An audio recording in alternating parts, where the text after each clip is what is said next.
মাদ্রাসা নিয়ে জুলুম চলছে, এক পক্ষ অন্য পক্ষকে দোষারোপ করছে। এটা আফসোসের বিষয়, এটা হওয়া উচিত নয়। খালেদ বিন ওয়ালিদ রাদিয়াল্লাহু তাআলা আনহু চিনেন তো, অসংখ্য যুদ্ধের সেনাপতি। কোন যুদ্ধে তিনি পরাজিত হয়েছেন তার কোনো নজির নাই, দৃষ্টান্ত নাই। তিনি যখন জাহেলি যুগে যুদ্ধ করেছেন ইসলাম গ্রহণ করার আগে, তখনও তিনি বিজয় লাভ করেছেন। যখন তিনি ইসলাম কবুল করেছেন তখনও তিনি বিজয় লাভ করেছেন। ওমর বিন খাত্তাব রাদিয়াল্লাহু তাআলা আনহু তার জামানায় চিঠি লেখা পাঠাইলেন যে খালেদ বিন ওয়ালিদকে সেনাপতির দায়িত্ব থেকে অব্যাহতি দেওয়া হয়। নোটিশ। তো একটা নোটিশ আসলে তার কারণ দর্শাইতে হবে না, যে এই কারণে 1 নম্বর 2 নম্বর 3 নম্বর তোমাকে এই পদ থেকে অব্যাহতি দেওয়া হলো। কোনো কারণ নেই, তোমাকে অব্যাহতি দেওয়া হলো, অমুককে সেনাপতি বানানো হলো। এই চিঠি পাওয়ার পরে উনি আমান্না সাল্লাম না, সাথে সাথে দায়িত্ব যাকে দেওয়া আছে তার কাছে তার সেনাপতিত্ব গ্রহণ করে নিলেন। তার ওই দায়িত্ব গ্রহণের যে এই যে দায়িত্ব, ওই লোকের সেনাপতিত্ব গ্রহণ করে, তার আগে যে উনি সেনাপতি ছিলেন, এই তার সেনাপতিত্ব গ্রহণের বিষয়টা এটা পদের জন্য ছিল না। কিসের জন্য ছিল? শুধু দিনের জন্য।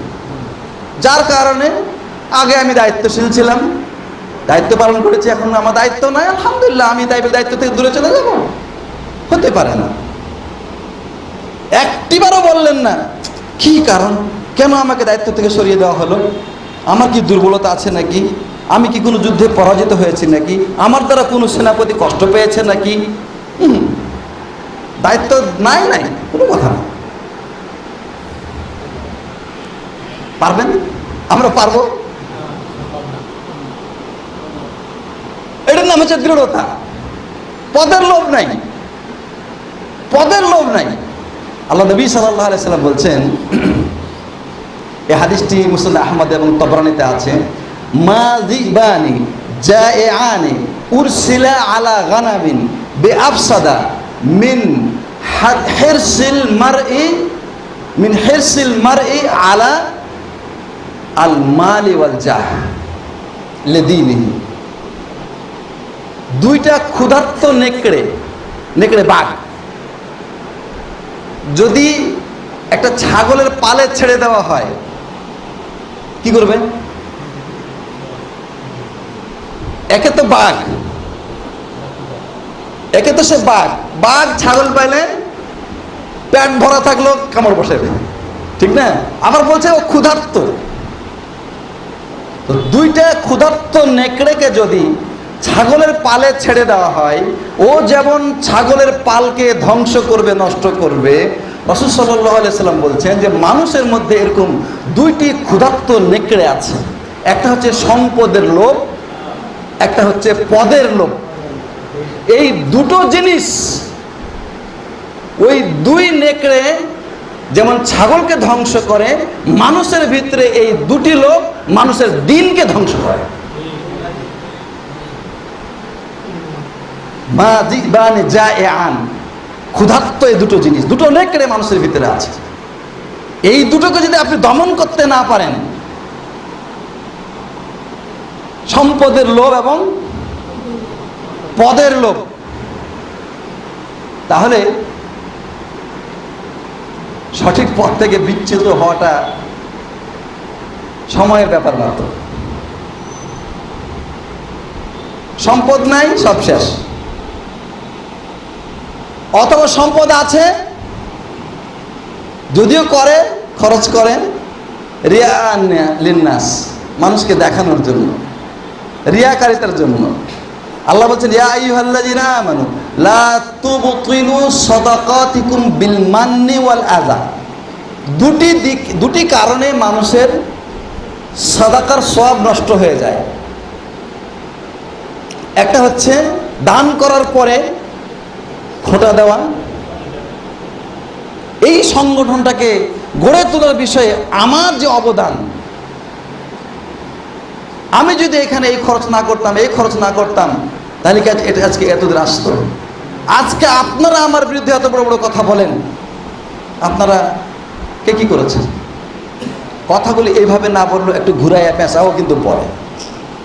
আল্লাহ বলছেন যে সাদাকা বাতিল বিল মান, এটা হলো মান মানে খোটা দেওয়া, আর এটা হচ্ছে আযা। আযা মানে কষ্ট দেওয়া। যাদেরকে আপনি বললেন কথাগুলো তারা কষ্ট পাবে না। রিয়া আন-নাস, এগুলি মানুষকে দেখানোর জন্য হলো। আপনারা তো ওই হাদিস ভালো করে জানেন যে জাহান্নামের আগুন 3 ব্যক্তি দ্বারা প্রজ্বলিত করা হবে সবার আগে। তার মধ্যে একজনকে, একজন আলেম, একজন শহীদ, আর একজন দানশীল। তাহলে সম্পদ যখন নাই, না থাকার কারণেও ফিতনায় পড়েছে, দিন থেকে দূরে সরে যাচ্ছে। আবার সম্পদ আছে, সম্পদ খরচ করার ক্ষেত্রে সে রিয়াকায়তের মধ্যে সে ফিতনায় পড়ে যাচ্ছে। উভয়টাই কিন্তু সমস্যা।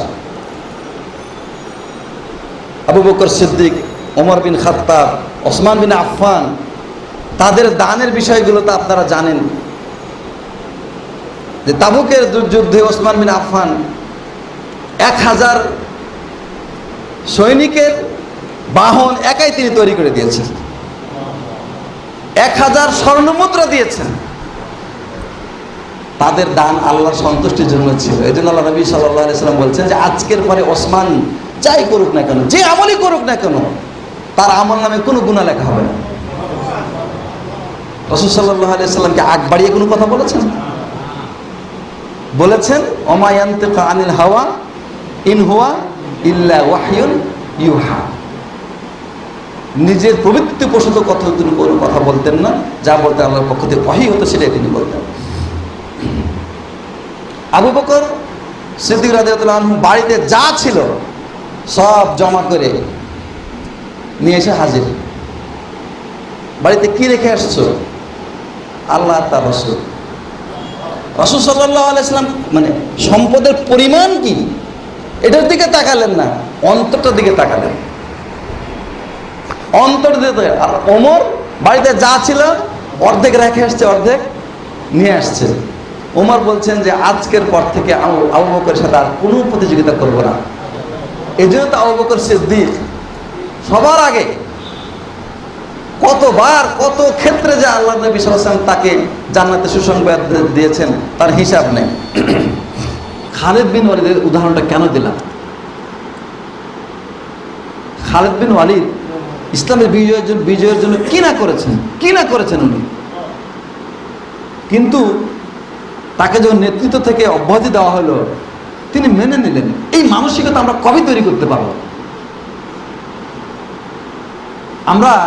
আমি জমি দিয়েছি তাই আমি আজীবন মুতাওয়াল্লি থাকবো, আমি মরে গেলে আমার ছেলে হবে মুতাওয়াল্লি, ও মরে গেলে তার ছেলে হবে মুতাওয়াল্লি। আল্লাহ, এইভাবে দিনের কাজ হয় না, এভাবে দিনের কাজ হয় না। আমি এটা প্রতিষ্ঠা করেছি দেখে আজীবন আমি এখানে সভাপতি থাকবো, এরকম হয় না। তো একজন আরেকজনকে ছাড় দিতে হবে। আল্লাহ কোরআনে বলছেন ওয়া তাআওয়ানু আল বিররি ওয়াত তাকওয়া, তোমরা একে অপরকে সহযোগিতা করো। আর এখানে আমরা একে অপরকে দোষারোপ করছি। সহযোগিতা কখন হয়? যখন আমি আমার সাথীকে আমার ভাই মনে করি, তাকে আমার নিজের রক্তের সম্পর্ক ভাইয়ের চেয়ে তাকে বেশি গুরুত্ব দেই, তখন এটা হবে যে ও আমার আকীদার ভাই। সালমান ফারসিকে আল্লাহ নবী সাল্লাল্লাহু আলাইহি ওয়াসাল্লাম বলছেন সালমানু মিন্না আলুল বাইত, সালমান আমাদের আলে বাইতের অন্তর্ভুক্ত। আবু লাহাব নিজের চাচা রক্তের সম্পর্ক হওয়ার পরে তাব্বাত ইয়াদা আবি লাহাব নবীজি বলেছে, আল্লাহ তাকে এই কথা বলেছেন। আর সালমান তার বংশের পরিচয় নাই, হ্যাঁ, তার কোন জায়গা থেকে আসছে তার কোনো পরিচয় নেই, বলছে যে সালমান আলে বাইতের লোক। কি কারণ? বেলালকে মর্যাদা কেন দেওয়া হলো? বেলালের সাথে নবীজির কি সম্পর্ক? তো এই জিনিসগুলো যদি আমরা উদারভাবে না দেখি, হলো না হইলো আমার নামটা নাই আসলো, আমি ব্যাকগ্রাউন্ডে কাজ করছি, আমার কাজটা কে দেখবেন? আল্লাহ দেখবেন। লোক না দেখুক, না জানুক, কি হয়েছে তাতে? আমার কাকে খুশি করতে হবে, তাই না? আমি আমার ব্যাকগ্রাউন্ডে কাজ করে দিয়ে আমি এটাকে সফল করে দেই। আমি বলি যে আমার এই কাজের সামনে পলাশ আছে, পলাশ কিছুই করছে না, অথচ তার নামটা এখানে, সব কাজ করছি আমি, আমাকে লোক না চিনুক এসবি মুশকিল, কি সমস্যা? আমাকে কি আমার আল্লাহ চিনবে না? কিন্তু এই মানসিকতাটা আমরা তৈরি করতে পারতেছি না। যতক্ষণ তৈরি করতে না পারবো আল্লাহি আমরা সফল হতে পারবো না। সেই জন্যে আমরা আল্লাহর সন্তুষ্টির জন্য আমাদেরকে এই বিষয়ে ছাড় দিতে হবে, ছাড় দিতে হবে। নেক কাজগুলোকে গোপন রাখার চেষ্টা করতে হবে। সালাফে সালিহিন কি বলছেন জানেন? তারা বলছেন যে তোমরা যেমন গুনাহের